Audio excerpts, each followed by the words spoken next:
Welcome to the first episode of Dilemma. Webster's definition of dilemma, a situation in which a difficult choice must be made between two or more alternatives. This show hopes to present current hot topics and provide information for your contemplation. Today's topic is artificial intelligence. Excited as I am to see so many possibilities to improve human life, our environment, the world, maybe even the universe. However, there are also two sides to everything. And if we are now watchful and ethical, we could fall into a dangerous, irreversible black hole. AI has a broad spectrum of applications across many aspects of our daily life. As computer systems will be able to perform tasks that normally require human intelligence, such as visual perception, speech recognition, decision-making, translation between languages, it also can tabulate huge amounts of data. Artificial intelligence is a supersonic roadrunner in a very competitive race for not only profit, but power and control. Fasten your safety belts as Pandora's box opens. Let's begin to explore one application, one that perhaps we will find beneficial in revolutionizing urban development. Today, we are very fortunate to have Russ Wilcox, CEO of Artifacts AI. Russ, I hear you have a past life in Mashpee. I do. Well, thank you so much for having me. And yes, I actually grew up here in Mashpee High School class of 2009, before attending Boston University, where I got my undergrad with honors in theoretical physics, and then embarked on my career as a data scientist and machine learning engineer.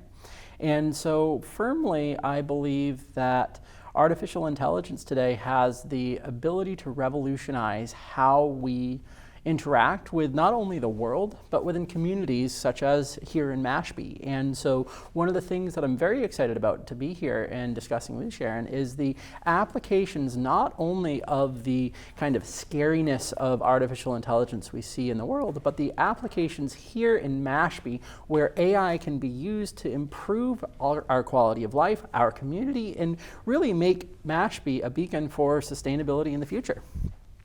I've heard that you're working on some projects that possibly have an impact or could have on Mashpee. Can you tell us a little bit about that? I do, and it's actually something that I got involved with starting here in Mashpee a couple years ago, involved with understanding how we zone or build our towns and cities. So for the audience out there, if you've ever interacted with a municipal government, you understand there's probably some frustration points, right? You're not sure who to talk to, whether you can find the right building permit or the right information, say, around cell phone towers or windmills, right? And if you go to town hall, you might have a large amount of records. Well, that is something that is just not unique here to Mashpee, but pivotal to essentially how cities are developed around the world.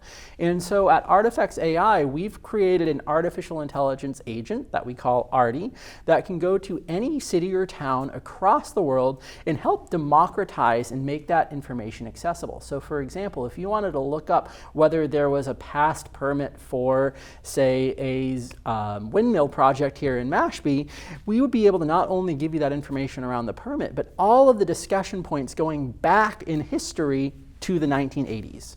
And so this application not only has strong use cases here in Mashpee, but we've had the opportunity to present this across the world, where we were featured at the United Nations in Nairobi, Kenya, the World Economic Forum in Davos last January, and have had the opportunity to work with both state and federal policymakers here in Massachusetts and DC around this idea of using artificial intelligence to better plan our cities so that our communities, are still respected, so that we can alleviate some of the problems that we see with affordable housing and the environment, and also revolutionize how we interact with the communities around us to better preserve our environment and better scale our cities as we grow further into the 21st century. Why did you select this particular project?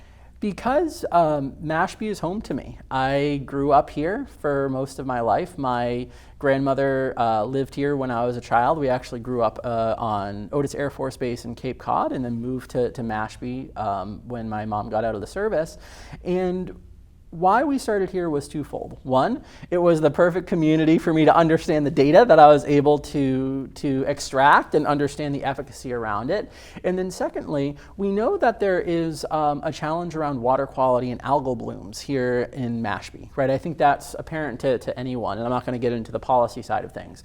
But the same waters that I used to be able to swim in as a kid going back into the 90s, I can't anymore, right? We've seen the propagation of algal blooms in Wacoit Bay and Papaneset, and I said, well, there has to be some understanding of how we got here. And when I started to go through this exercise of trying to understand meeting minutes and past policies, I said, well, there is just way too much data out there for us to understand. We need to use AI to help understand and make sense of it. So to give you an example, on average, cities across America, and here in Mashpee, on average have 12 to 20 committee boards that help run the town or city. And each one of those committee boards will meet anywhere from 1 to 2 times a month in time frames of going anywhere from 2 to 8 hours long. I don't know about you, but I don't have enough time in the day for me to be able to go to one of these things, let alone all of them, and stay apprised of all of the important information around my community. And so that's one of the reasons why I started here in Mashpee as well, is not only to have the ability to understand the location I was working in, but also to help me be comprised of what's going on in my local town, so I can be engaged, so I understand what are the hot topics that might not be covered by, say, local newspapers. What are the historical policies that led up to a certain decision, and to help me make myself a more informed citizen to participate within the local community here. Good for you. Do you have something that you could show us as an example of what you're into? I do, and so what you'll see on my screen is an example of what we're doing with artifacts. So imagine being able to have at your fingertips the ability to ask any question, whether this was around a town meeting, an old meeting minute, a zoning regulation, and this is what we have here. So on our screen, we should be able to see what we call our municipal archive. And I want to be cognizant and say that we are entirely respectful of data privacy. All of this data is publicly accessible information. All we've used is artificial intelligence to go out and help organize it and make it accessible. There's no proprietary data here. Let me caution the audience, what you're going to see on the screen now is not meant to be read. It's an example of how you pull together the data and what you get. 100%. And so here, one of the things that I like to keep apprised of is what's going on in my town. So we see here that we've aggregated all of this information where we can search across, say, a zoning board and identify all relevant meetings around the zoning board, or have in real time updates of specific news or meetings that have continued. So, for example, I didn't have a chance to be able to watch the select board meeting a couple days ago on June 24th. So what the AI is able to do is go through and generate, in a way, automated meeting minutes, automated summaries, where I don't know about you, I don't have the time to watch 2 hours and 46 minutes right now, but our artificial intelligence agent, Artie, immediately created a summary of what was going on in that meeting. So you can see the key topics, you can see what the points of contention were, you can also see that there was an offer to purchase 12 Cypress Circle. And so more than a summary, what we can talk about with AI is not only the ability of it to summarize vast amount of information, but it allows you to interact with it. So we can ask Artie and say, hey Artie, can you tell me more about the 12 Cypress circle project. And what Artie will do, it will go through all of the meeting and chat with it. So in a way, think of the artificial intelligence as a way to give you essentially information in real time around a variety of projects, including affordable housing, traffic studies, all of this type of stuff. And so what we're able to see here is the ability to interact with this information. And so not only can we monitor this in real time, we can go ahead and go through all of the different meeting minutes going back to the 1960s, 1950s of any municipality in the world. And I coined this term digital archaeology because in a way it is. There's so much information that has gone through town meetings, town policies, community engagement that is just left sitting there that could be used to help improve our decision making today. So if we go ahead and take a look now at projects for, say, 12 Cypress, and search, what the AI is doing is going through in real time, reading all of these documents and saying, hey, here's a relevant piece of information for you regarding 12 Cypress. And not only do we give that information as a summary, you can see here, but we allow you to download that information and pull it up, and you can specifically see the agenda, the meeting minutes in real time to help policy making. And that's what we're doing at Artifacts AI, is we're creating more data-driven decision makings to help better understand where to build, how to build, should we build, and amplifying those community voices. And so it's important to say that this is just one application that we're working on. We're excited to announce within the next month, we're releasing a new product that we call Urban Pulse that will automatically alert any community member of information going on in their select board. So you want to know if what happened in the last conservation meeting or the last select board meeting, we will allow our users to have AI generated summaries of these meetings that get sent to you within one day of that meeting being published. So you're always up to date with all of the information in that town, so you can be involved in that civic procedure, which is incredibly important. Question. One of the concerns we have is, to your point, our committees go through their data gathering, analysis, whatever, and then they're busy. Communication out to the general public has been a bit of an issue, where we feel like, I didn't know that, and where did that come from? So does this link into getting that information out to the public? 100%, because if you look at how development happens within cities, there's three major players. There's the government that helps identify the policies around how you should build. You have the developers who want to build. And then most importantly, you have the community members that need to be engaged to prevent a variety of issues, say whether it involves water quality, whether it involves certain aspects, solars, anything like that. And what we want to do is we want to create a system of engagement where the best decisions can be made with all parties in that, what I call iron triangle. Because right now, depending on where you go, there's communication breakdown. Maybe there's communication breakdown between boards where the zoning board might say something that the planning board said or didn't say. There's information breakdown around historical permits, not understanding the impact of certain bylaws. There's that community aspect piece of not only do I want to know what's going to be, say, replacing where Oak and Ember was here in Mashpee, that's been laying dormant for the last 5-10 years, but I also want to understand what is going on with, say, affordable housing along 12 Cypress or larger scale projects. And so what this platform does is it allows all members of that community, all the stakeholders, whether you're a city manager, whether you're a select board member, whether you're a developer, whether you're a community member, be engaged to create the best possible outcome for your town. Okay. We've got some concerns here right now, and I'm sure you're aware of them, like windmills, pros and cons. And there are people lining up on both sides of the equation.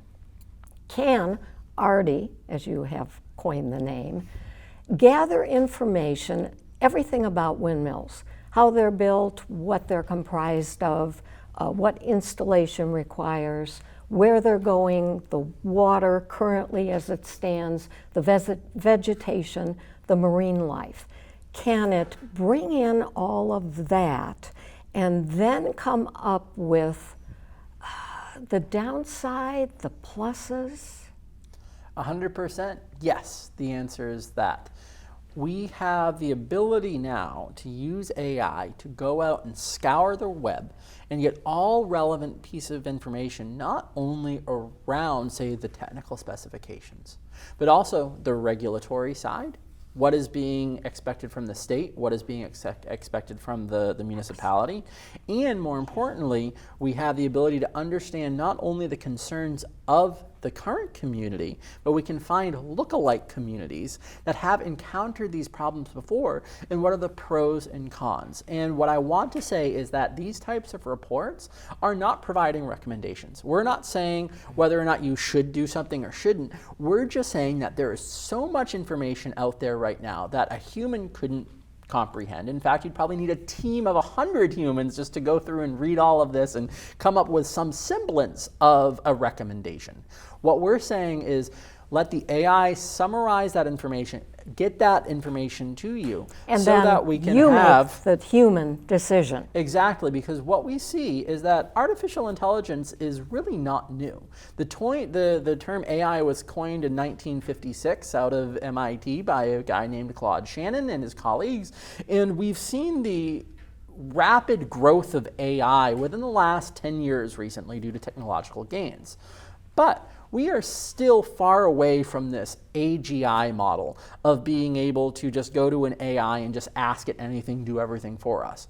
Where we can really view AI right now in our society as the ability to supercharge us as humans. So take whatever skill you're good at, whether it is, say, building, whether it is, say, on the regulatory side, instead of taking all of that time you spend researching or trying to find information, the AI can give you an unbiased summary along with the sources, which are very important for trust, for explainability, such that you can improve your decision making, such that you can improve your policy making, such that you can improve your city development with all of the information that is no longer just focused in one location, but all of the information that is available in the world. Okay. Next, joint base and testing military equipment. Mm-hmm. That's another concern here about whether or not we're thinking about putting it on a location that previously has had pollution, and whether or not this will add to it. We have not only soil pollution, but there's also water there to be concerned about, and then there's also pollution.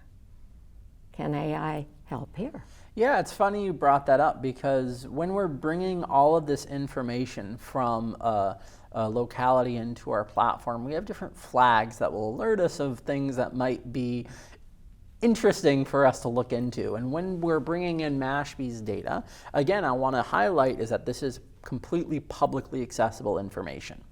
What we noticed is that there were a couple outliers that got flagged, saying there was this meeting group going back to the mid-90s called the Ad Hoc Committee on Plumes that were related to water quality issues around Joint Base Cape Cod and Otis Air Force Base. And we said, that's interesting. And then we also started to see discussion points popping up in the AI around this. And so what we can say is that we are able to understand the history of development patterns. We are able to understand the environmental impact cases, not only from the localities, but imagine being able to instantaneously read these 700-page reports put out, whether it is from a municipality, whether it's from a government institution, that are publicly accessible, that have just sat there for decades not being read. And what AI is able to do is create a holistic picture of that area. So in the case of I think it was a gun range on Joint Base Cape Cod, what we're able to do is understand the historic lead up to that, we're able to understand, is that a good place to actually do this based on the current environmental conditions, based on the current public sentiment, and based on the other track records seen in local reports and military reports, again, to provide that unbiased information of, should we do this? And then some of the models that we're building forward is to use AI to actually predict whether this is going to have an environmental cause. Is this going to have a substantial economic impact for the good or the worse? And so that's where we're heading, is that we're able to not only source all of this information to better understand a problem or a site or a specific development project, is that we can actually forecast what the community impacts will be, what will be the impacts, and that's our goal. Ethics. Competition. Yes. Is the United States the only one? That is a great question and something that is very, very impactful for me. So I had the opportunity to speak with Congressman on the Hill in DC, in addition to being on Governor Healey's AI Task Force Subcommittee on Government Affairs around artificial intelligence.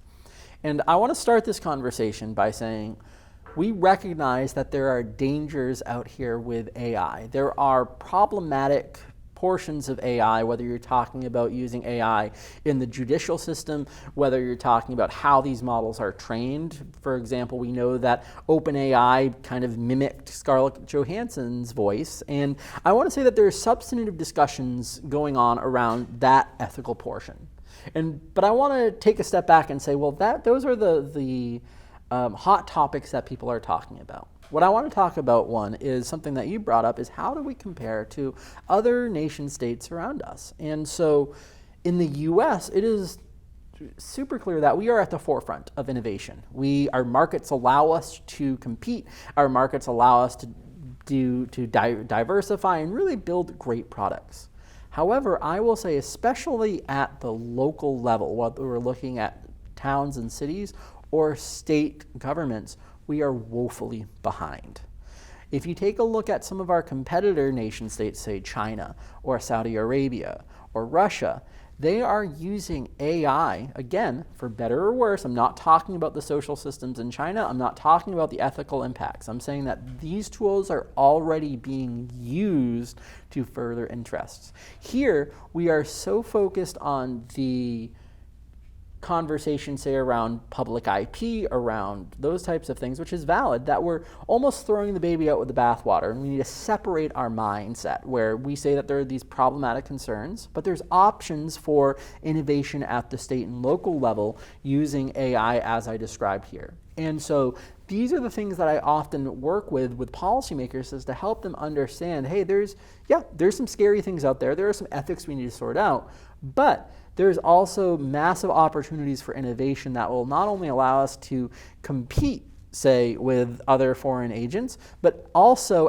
perform them, because we are innovators here in the US. We have the opportunity to blend civic and corporate sides for the better, and that is where the direction that we are heading, in my opinion. What are you and Artifacts AI doing to walk that ethical line? Correct. That is a very good question. Ethics is at the forefront of Artifacts' mission statement and what I believe personally. I do not want to be the individual out there saying, I'm doing this right. We need to be very, very tactful in understanding what the impacts are. And so we collaborate with a variety of folks at the academic level. We are involved with my alma mater at Boston University and a variety of other institutions to better understand what are the ethical impacts of this. And as we start to grow in scale, one of the first hires that my company is going to be bringing on is an ethicist on the AI side, because we want to understand is, as we start to grow and move within artificial intelligence, there's problems that we haven't even considered. So I was actually at MIT in April on a panel with the former Chief Information Security Officer of the FBI. And she asked me what my concern was. And it wasn't around facial recognition. It wasn't around, say, the standard ethical things that we see in terms of election interference or whatever. It was around one thing, which was, we all know what public record is, right? You can go in and request a deed document. You can go to the Barnstable County of Deeds and get a deed document for your mortgage or whether there's a lien on the property. It's very important, right? But imagine using AI to be able to understand and read all of those documents, not only at the local level, but at the state, at the federal, and creating a map of uncertainty or certainty around public infrastructure, around public policy, where are defects, and being able to map that to specific decision makers in the municipal space, right? That's my concern. That's my concern, that there are foreign agents out there that have the technology to be able to do that. And we are so far behind on the data privacy side and the data governance side of state and local that is a potential threat vector. And so these are where conversations I've spoken closely with folks on the Massachusetts state AI committees around this, around data governance, and one of my risks, because it's not really a traditional thought modality that people have, is how are people using all of the information, that public information is available. And so what we're doing at Artifacts is we're making sure that is being securely stored. We're making sure that there is strong ethics around that. And that's where I really view Artifacts as being a forerunner in this idea of AI ethics, is how do we balance the safeguards that we need to implement while also fostering innovation to revolutionize how cities operate in America. Wow. In closing, would you be willing to have people contact you if they have any questions? I would. So there's going to be two ways that you can reach out to me. The first is you can shoot me an email at russ@russwilcoxdata.com, and I'm more than happy to answer your emails or have a conversation with you around AI. And then secondly, as I mentioned before, one of the really strong aspects that we're viewing here as a strong ethical application of RD and artifacts is the ability to democratize this information to the community. And so over the next month or so, we'll be rolling out a consumer version of this product that'll allow you to have real-time updates of your local meetings sent to your email sooner, faster, and more efficacious than having to read through meeting minutes. And again, it gives you that information that you can then essentially dive deeper into a video, better understand. So those are the two ways that I'd say you reach out to me. Happy to chat with you, russ@russwilcoxdata.com. And then if you're interested, I'll send you some more information for our beta sign up for this Urban Pulse product that we're launching in the next month. Wonderful. Russ, it has been absolutely delightful to have you here today. Your expertise and your commitment is just phenomenal. I do hope you get to showcase everything you've talked about here on this program to our town representatives. I believe that every single committee we have could benefit from the use of artificial intelligence. Thank you so much. Thank you so much for being here. Thank you so much for listening. We hope that you have enjoyed this first episode of Dilemma. Any comments or suggestions for future topics or speakers should be directed to dilemma@mashptv.com. Thank you.